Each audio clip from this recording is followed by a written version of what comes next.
Salutare, dragi prieteni, eu sunt Victor și bine am găsit la un episod.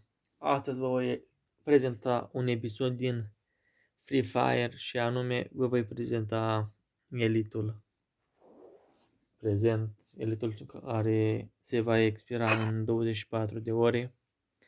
Am zis nu-l deschid pentru a face un episod să vă arăt și vouă ce a conținut,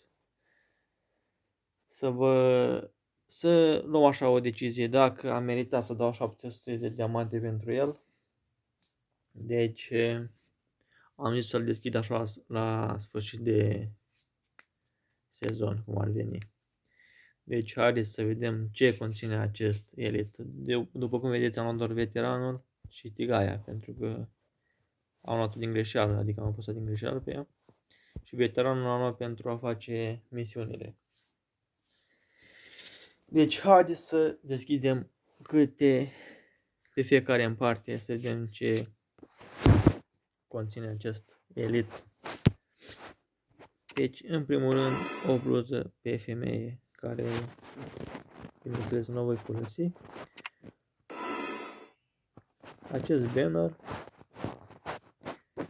un tichet la Weapon Royale. Tigaia, după cum vedeți, am luat-o, după cum v-am și spus. Avem aici ceva nou, și anume un skin pe mașină. Eu mai am un skin pe mașină, dar și ăsta este super frumos, adică cred că se merită. Pe skinul ăla pe mașină știu că am dat vreo 500 de diamante, iar Elite-ul ăsta a costat 700. Deci acest skin pe mașină este destul de convenabil. Ne luăm, nu le echipăm acum. Ăsta nu e așa important, nici ăsta.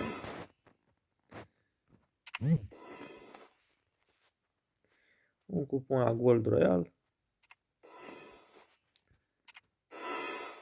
Avem ăsta care, astea sunt mici chestii care le dă la orice Elite. Încă de băiat. Donkey Token. Avem aici un cupon la Gold Royal, Diamond Royal, mă scuzați. Și un costum pe față. Deci costumul ăsta este super, adică, wow, îmi place.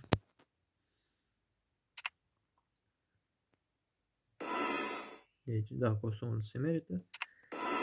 Din nou un cupon la Diamond Royal.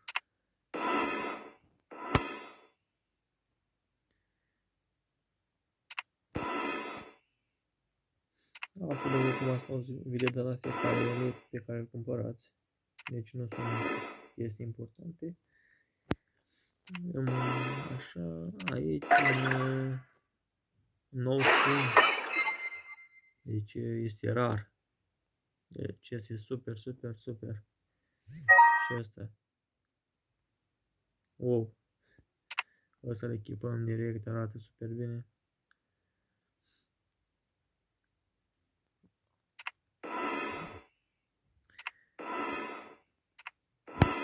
Din nou un cupon la Weapon Royal, bani,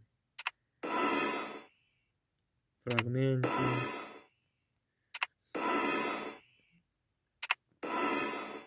Din nou bani, un tricou pe băiat. Iarăși. Hai lei.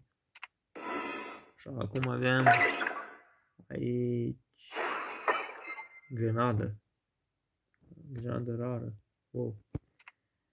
Sunt curios ce efect are această grenadă, deci o voi proba la sfârșit dacă nu.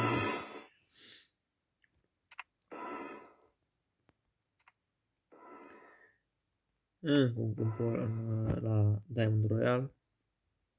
Pe suplime. Avem aici un loot box. Frumos. Deci o să-l echipez și pe ăsta.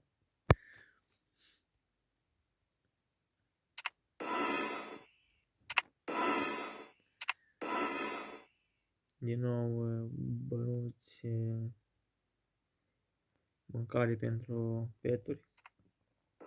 Iar aici o placă. Nu o voi folosi pentru că nu-mi place, adică arată, ea e spectaculoasă în felul ei, dar nu știu, nu-mi place, deci nu o voi folosi. Avem 10 fragmente pentru Magic Orb. 10 fragmente de diamant. Un Evolution Stone.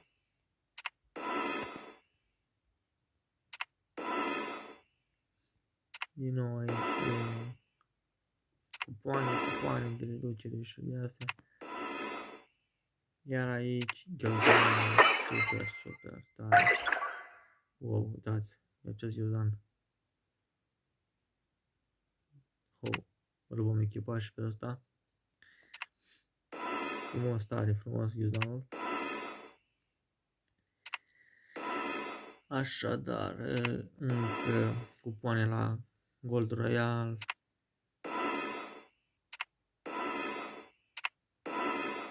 Iar acum la King Shard, așa, nimic interesant, era aici costumul pe băiat. Frumos și costumul. Deci îl voi echipa și pe ăsta, cred. Hai să le echipăm să vedem cum arată. Chegou a hora. Solta o som. Da, se potrivește cu katana. Chegou a hora. Deci Solta o arată som. super. Chegou a Și cu hora. efectul ăsta de Solta dragon. o som. Deci haideți să intrăm acum să vedem grenada aia ce efect are, pentru că e curios. Nu, după cum puteți vedea aici și skin-ul acesta pe mașină. Intră lootbox-uri, așa. Am mai multe chestii, v-am făcut episod cu prezentarea contului meu. Haideți să văd la grenadă. Așa.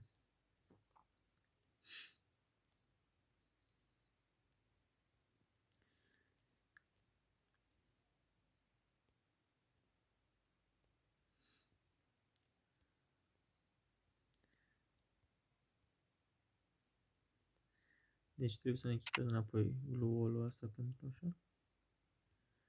Și acum să intrăm la grenadă să vedem ce efect are. Wow! Bine, nu e așa spectaculos, adică cel puțin mie nu mi se pare așa spectaculos. Eu folosesc skin-ul ăsta.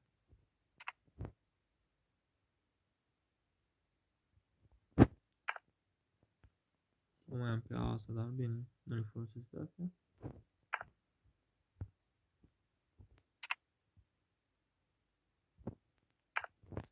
Deci eu voi lăsa în continuare pe asta.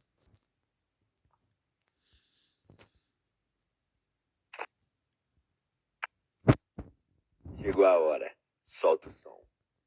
Deci cam atât a fost și cu elitul ăsta, dragi prieteni, l-am terminat. A fost ceva, eu cred că s-a meritat să dau 700 de diamante pe acest elit. Nu știu vouă cum vi se pare, dacă este convenabil sau nu. Chegou a hora. Solta o som. Deci, dragi prieteni, dacă v-a plăcut episodul ăsta, lăsați un like, lăsați acolo un comentariu și o să vă fac și cu elitul viitor un episod de genul. Și abonați-vă la canalul meu pentru mai multe episoade din gaming. Să fac acolo măcar 500 de abonați.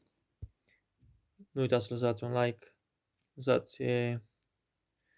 apăsați butonul de subscribe acolo și să fim în număr cât mai mare. Cam atât în episodul de asta, dragi prieteni.